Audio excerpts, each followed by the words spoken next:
안녕하세요. 수지한손께 안드레 목사입니다. 2021년 11월 24일 구역장, 부구역장 온라인 교육. 이제 2021년도 하반기 마지막 구역장, 부구역장 온라인 교육이 되겠습니다. 함께 시작하도록 하겠습니다. 기도하시겠습니다. 하나님 아버지, 주님의 은혜와 사랑에 감사를 드립니다. 매일의 삶 속에 주님께서 저희들의 삶을 인도하시고 한량없는 은혜로 지키시고 돌보아 주시는 주님의 손길을 기억하며 감사를 드립니다. 매일의 삶 속에서 또 숨쉬는 모든 순간마다 하나님의 은혜 없이는 단 한순간도 제대로 살 수 없음을 우리가 주님 앞에 고백하며 나아갑니다. 오늘도 전적인 믿음으로 주님을 바라보고 신뢰하면서 또 아버지 하나님, 주님만 바라보고 주님께만 영광을 돌리면서 저희들에게 주어진 귀한 인생, 또 모든 하루하루를 힘있게 살아내는 모든 성도들, 특별히 구역장님들, 부구역장님들 다 되실 수 있도록 인도하여 주시옵소서. 이 시간 아버지 하나님 함께 저희들이 온라인으로 모였습니다. 함께 이야기를 나누는 모든 시간과 공간 속에 주님의 성령으로 충만케 하여 주시옵소서. 주님의 인도하심 가운데 승리하는 귀한 은혜가 충만한 모임이 되게 하여 주시옵소서. 감사드리며 예수님의 이름으로 기도합니다. 아멘. 2021년 11월 24일 공지사항 내용을 함께 보겠습니다.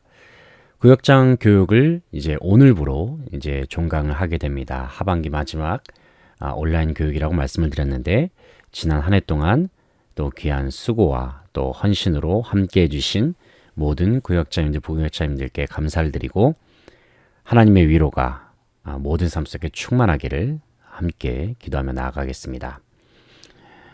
지난주일이 아니죠. 11월 7일부터 시행되는 일상회복 1단계에 따라서 모든 예배에 전체 교인 참석이 가능합니다. 현재는 일단 오후 찬양 예배와 금요 기도회까지만 동일한 기준으로 모이게 되고, 새벽 기도회도 차차 이제 재개를 하도록 하겠습니다.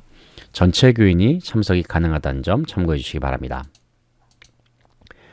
특송 신청은 주일 예배 특송을 신청하실 성도님께서는 1부 특송은 조미경 권사님에게, 2부 특송은 양주강 안수 집사님에게 신청해 주시기 바랍니다. 이제 곧 있으면 일상 회복 단계에 따라서 이제 찬양대도 재개할 예정인데 추후에 공지를 드리도록 하겠습니다. 조미경 집사님의 아들인 신웅영 군이 명지 전문대 실용음악과 드럼 전공에 합격했습니다. 정말 대단한 일인데 웅영 군이 앞으로 하나님께서 기뻐하신 길을 잘 걸어 나아갈 수 있도록 함께 기도해 주시면 감사하겠습니다. 개인영 집사님 어머니께서 암 수술 후에 방사선 치료 중에 계십니다. 계속해서 위해서 기도해 주시고 군 복무 중인 자녀, 특별히 김윤중 청년을 위해서도 기도해 주시기 바랍니다. 고3 수험생 4명의 명단, 이제 웅연이는 합격을 했고, 이제 유민이, 소연이, 그리고 민준이 3명의 학생들 이제 수시 모집을 비롯해서 또 계속해서 입시, 정시 일정도 치르는 가운데 있는데 위에서 함께 기도해 주시면 감사하겠습니다. 온라인 구역 모임은 화면을 참고하시기 바랍니다. 지난주 설교 내용을 함께 살펴보겠습니다. 아름다운 여인 라합이란 제목의 말씀으로 여호수아서 2장 1절로 14절 말씀의 본문을 가지고 하나님의 말씀을 함께 저희들이 들었습니다. 본문 말씀을 한번 읽어보겠습니다. 눈의 아들 여호수아가 시딤에서 두 사람을 정탐꾼으로 보내며 이르되 가서 그 땅과 여리고를 엿보라 하매 그들이 가서 라합이라 하는 기생의 집에 들어가 거기서 유숙하더니 어떤 사람이 여리고 왕에게 말하여 이르되 보소서 이 밤에 이스라엘 자손 중에 몇 사람이 이 땅을 정탐하러 이리로 들어왔나이다. 여리고 왕이 라합에게 사람을 보내어 이르되 내게로 와서 내 집에 들어간 그 사람들을 끌어내라. 그들은 이 온 땅을 정탐하러 왔느니라. 그 여인이 그 두 사람을 이미 숨긴지라 이르되 과연 그 사람들이 내게 왔었으나 그들이 어디에서 왔는지 나는 알지 못하였고 그 사람들이 어두워 성문을 닫을 때쯤 되어 나갔으니 어디로 갔는지 내가 알지 못하나 급히 따라가라. 그리하면 그들을 따라잡으리라 하였으나 그가 이미 그들을 이끌고 지붕에 올라가서 그 지붕에 버려놓은 3대에 숨겼더라. 그 사람들은 요단 나루터까지 그들을 쫓아갔고 그들을 뒤쫓는 자들이 나가자 곧 성문을 닫았더라.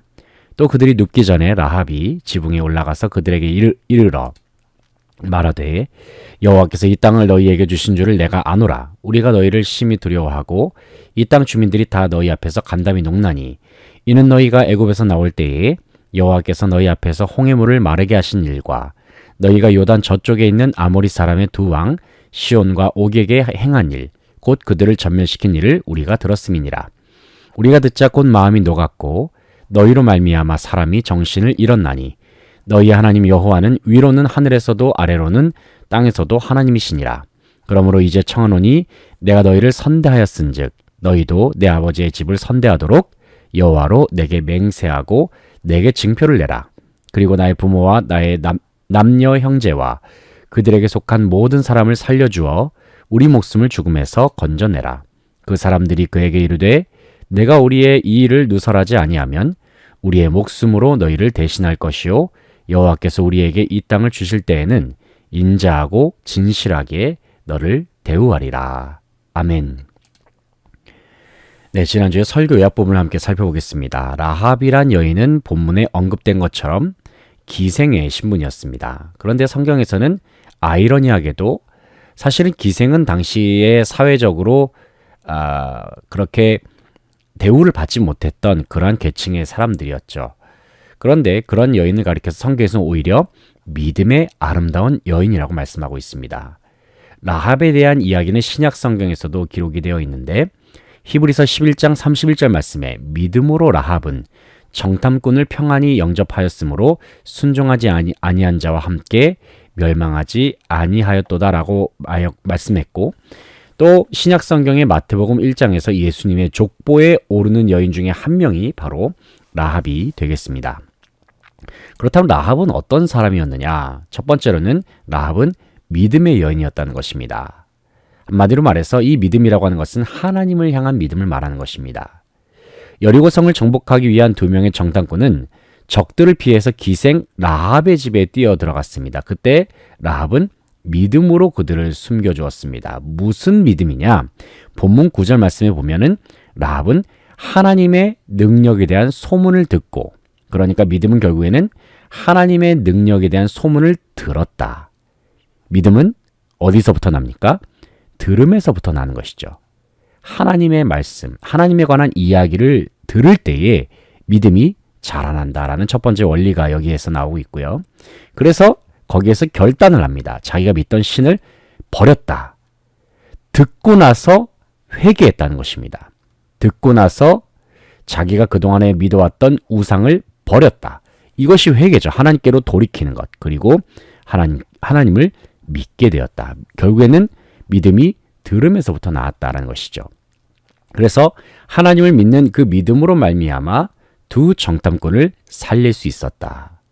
결국에 라합이 하나님을 믿었다는 것은 하나님을 경외하는 자가 되었다라는 것을 의미합니다. 그런데 잠언 말씀에 보게 되면 여호와를 경외하는 것이 지식의 근본이다 말씀하고 있죠. 미련한 자는 지혜와 훈계를 멸시하느니라. 하나님을 경외하는 것이 결국에는 모든 세상의 지식과 지혜의 근본이 된다는 사실을 우리가 알게 됩니다. 바로 하나님을 경외하는 지혜로 말미암아 라합은 두 명의 정탐꾼을 살려주는 그러한 믿음의 모습으로 나아갔다라는 것입니다. 두 번째로는 지혜로운 여인 라합입니다. 본문 3절을 보면은 라합이 여리고 왕이 보낸 군사들에게 그들이 이곳에 왔었지만 그들이 어두운 시간에 나갔으니 급히 따라가라 말씀합니다. 무조건 모른다고 하지 않고 일단은 인정을 하고 급히 뒤를 따라가라고 말합니다. 라합은 이렇게 지혜로운 여인이었다라는 것이죠.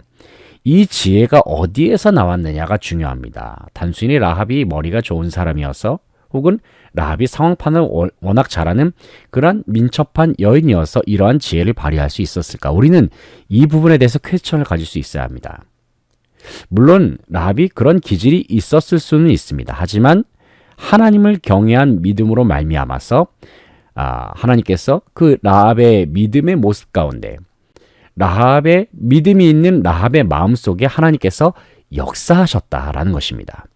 하나님께서 역사하셨고 하나님께서 감동을 주셨고 하나님께서 메시지를 주셨기 때문에 하나님께서 라합의 마음으로 하여금 하나님이 인도하셨기 때문에 그래서 라합이 이러한 지혜를 발휘할 수가 있었다라는 것입니다. 우리도 마찬가지로 라합과 같은 지혜로운 여인이 되기 위해서는 먼저는 믿음의 사람이 되어야 합니다. 믿음의 사람이 되는 것이 첫 번째 출발점입니다. 믿음의 사람이 되어야만 우리는 하나님의 인도함을 받을 수 있습니다. 하나님의 인도함을 받는 사람, 하나님의 감동을 받는 사람이야말로 진정한 지혜로운 사람이다라는 것을 우리는 반드시 기억해야 합니다. 세 번째로는 라합은 기회를 놓치지 않았습니다. 두 정탐꾼을 구해준 라합은 이제는 그 기회를 놓치지 않고 그들과 협상을 합니다. 결국 정탐꾼들은 라합의 요구에 라합과 그녀의 가족들까지 목숨을 걸고 지켜줄 것을 약속합니다. 그리고 그 두 사람 중에 하나인 살몬은 나중에 라합의 남편이 되었습니다. 결국에 살몬이란 사람은 두 정탐꾼 중에 한 명의 이름이 되겠는데 이스라엘 백성들의 정탐꾼이죠. 이스라엘 사람 중에 한 명인 살몬과 함께 결혼을 했다라고 하는 것은 그 당시 이스라엘은 어떤 사람들입니까? 하나님께 선택을 받아 하나님을 예배하는 제사장 나라와 같은 그러한 사람들이 이스라엘 백성들 아닙니까? 그런데 라합이 그 이스라엘 사람과 결혼함으로 말미암아서 자기도 마찬가지로 믿음의 여인으로서 또 믿음의 가정으로서 살고자 하는 그러한 믿음의 결단의 모습이 바로 이 말씀 속에 들어있다라는 것입니다. 축복이 어디에 있느냐? 바로 하나님 안에 있구나. 이 세상의 모든 신들이 다 헛되고 진정으로 복 주시고 진정으로 하늘에 넘치는 은혜를 부어주시는 분은 오직 하나님 한 분뿐이시구나. 라합은 그 사실을 깨달았다는 것입니다. 그래서 라합은 이스라엘 사람과 결혼하는 것을 주저하지 않았다. 물론 결혼이라는 것이 쉬운 일이 아니겠지만은 이 라합의 이 결혼의 배경 속에는 바로 이러한 믿음의 요소들이 곳곳에 스며들어 있다라는 것을 우리는 반드시 기억해야 합니다.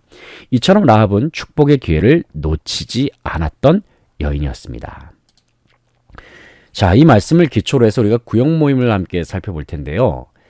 구역 모임의 몇 가지 질문입니다. 이제 첫 번째 아이스 브레이킹 시간으로 해서 이제 가을이 끝나갑니다. 지난 가을의 기억에 남는 한 장면을 함께 나눠주시기 바랍니다. 라는 질문입니다. 가을이 이제 11월이 되면 이제 다 끝나고 12월부터 이제 겨울로 들어가지 않습니까? 가을 하면은 여러 가지 장면들이 스쳐 지나갈 텐데 코로나19 때문에 많이 가을에 나들이도 못하고 그랬던 분들도 많이 계실 수도 있지만 그래도 가을의 여러 가지 장면을 생각해 보면서 돌아보면서 함께 하나님의 은혜를 나눌 수 있는 시간이 되었으면 좋겠습니다. 찬양 시간으로는 주께 가오니 예수 우리 왕이여 우리를 죄에서 구하시려 구주 예수 의지함이 네 곡을 선곡했습니다.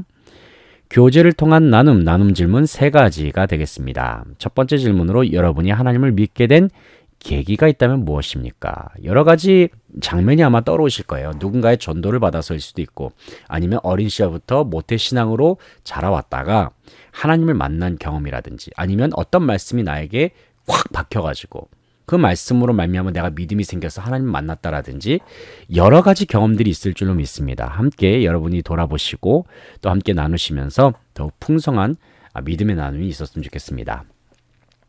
두 번째 나눔 질문으로 힘들고 어려운 상황 속에서 하나님께서 주신 지혜, 여기서 중요한 것은 지혜는 하나님께서 주셨다라는 것이 포인트입니다.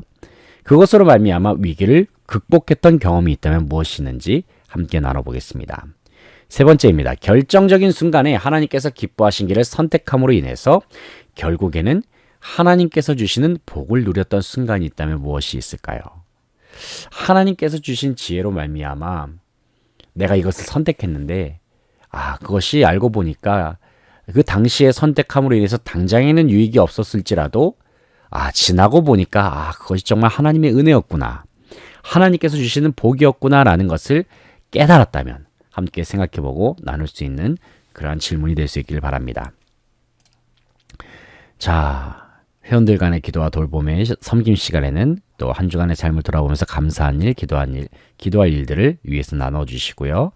교회와 또 목회자들을 위해서도 기도해 주시고 그 다음에 모든 사역 분야를 위해서도 구역원들이 함께 감당하고 있는 일들을 위해서 그리고 각기 다른 지체를 주신 하나님께 감사함으로 마무리합니다. 그러니까 구역원들끼리 함께 돌아가면서 기도하시고 또 주기도문 하시면서 모든 모임을 마무리하시면 되겠습니다. 예, 지금까지 이제 1년여 동안 계속 온라인으로 구역 모임을 진행했었는데 참 지난 한 해가 어떻게 지나갔는지 모르겠습니다. 그래도 생각해 보면은 모든 것이 다 하나님의 은혜였고 하나님께서 저희들의 삶을 여전히 인도하고 계시고 또 앞으로도 새해를 맞이하면서 하나님께서 또 희망찬 또 삶을 우리의 삶 속에 예비하실 것을 기대하게 되는 그런 내년 한 해가 아닐까 생각이 됩니다. 한 해 동안 참 너무나도 애쓰셨고 고생 많으셨고 이제 방학에 들어가게 되는데 이번 방학도 하나님과 동행하시면서 주님의 은혜로 승리하시면서 나아가는 모든 구역원들 다 되시기를 간절히 바라고 소망합니다. 지금까지 저는 안드레 목사였습니다. 저는 다음 시간에 또 내년도 구역 모임이 될까요? 그때 다시 한번 찾아뵙도록 하겠습니다. 감사합니다.